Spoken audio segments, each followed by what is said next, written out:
विजु जनता दलर 27तम प्रतिष्ठा दिवस विजु जनता दलर 27तम प्रतिष्ठा दिवस अवसर में नियाली ब्लॉक विजु जनता दल तरफ एक साइकेल रैली में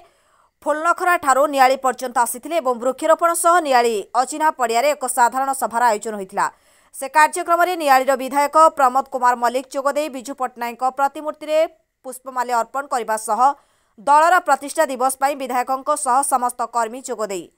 केक कटा जाइथिला एवं से नहीं सभारे ओडिशा विकास सारथी श्रीजुक्त नवीन पट्टनायक नेतृत्व में ओडिशा को एक समृद्ध सशक्त एवं स्वाभिमानी नवीन ओडिशार गठन पर शपथ पाठ करा जाइथिला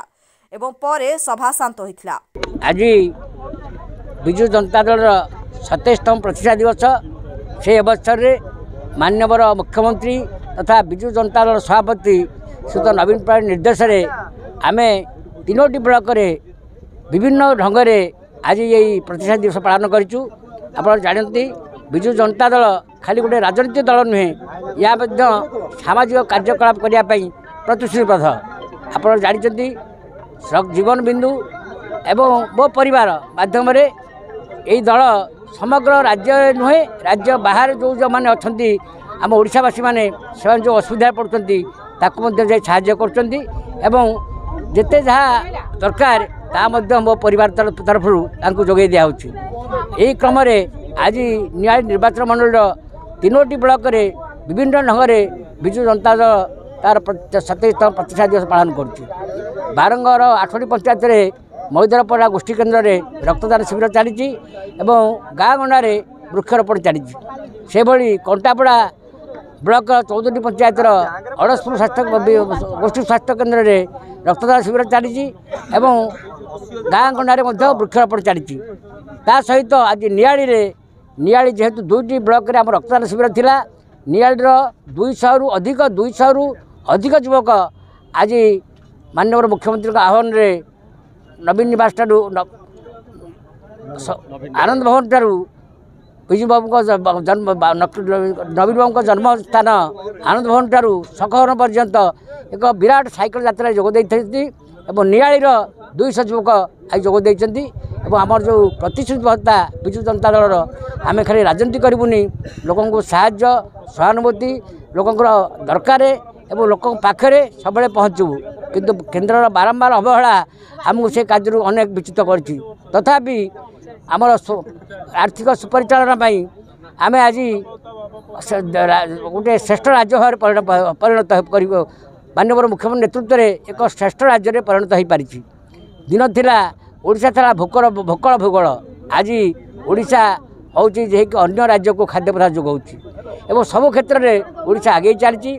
बन्या बात्या हो कि दुर्विपाक हो कि प्राकृतिक विपर्य हो कोविड महामारी हो सब क्षेत्र में ओडिशा आज समग्र विश्व रे एक रोल मॉडल परिणत होती। तेणु आज ये समग्र ओडिशावासी को विशेष नियाली निर्वाचन मंडल समस्त जनसाधारण को मु निश्चय प्रणाम जनइबी से माननीय मुख्यमंत्री को शंख चिन्ह एवं मत तृतीय थर ताक आशीर्वाद दे बहु भोट जितई तेणु पाखे चिर ऋणी यही नुआ वर्षर आगमन में मु समस्त शुभकामना करी आशा करी आपण ये बार्ता घरे घरे दिंतु एवं आगामी 24 निर्वाचन में पुणी माननीय मुख्यमंत्री षष्ठ थर मुख्यमंत्री हूँ एवं ओडिशा आम नियाली पुणी शंख ध्वनि बाजू नियाली पुणी शंखरे उत्फुल्लित हो एति आशा करी मु आपण माध्यम प्रभु जगन्नाथ को प्रणाम करी। जय जगन्नाथ, जय नवीन पट्टनायक, जय बिजेडी, जय शंख चिन्ह। घरे घरे जो शंख योजना जो घरे घरे जाइए शंख निश्चित आप जानते आमर अच्छी नेताजी का जन्मदिन जनवरी 23 तो विजुआ जन्मदिन मार्च 5 या भितर आम घर घरे जो आम अच्छा जो मैंने प्रशिक्षित जो मैंने अच्छा प्रशिक्षण नहीं विभिन्न पंचायत प्रशिक्षण जो अच्छा आम आगुआ करी मैंने से सहित एवं महिला मानू नहीं प्रति घरे घरे शंख ध्वनि पहुँचेबे एवं समस्त जहाँ ओडिशार राज्य दाबी केन्द्र को बारंबार अवहेला करुच्ची ता सत्वे आर्थिक श्रृंखला जो ओडिशा आगे चलती ये बार्ता प्रति घरे पहुँचेबे यह हूँ आम लक्ष्य। माननीय मुख्यमंत्री ता हूँ आज बार्तार जो आप देखिए शपथ पाठ तार हूँ उद्देश्य। ब्यूरो रिपोर्ट संघर्ष टीवी।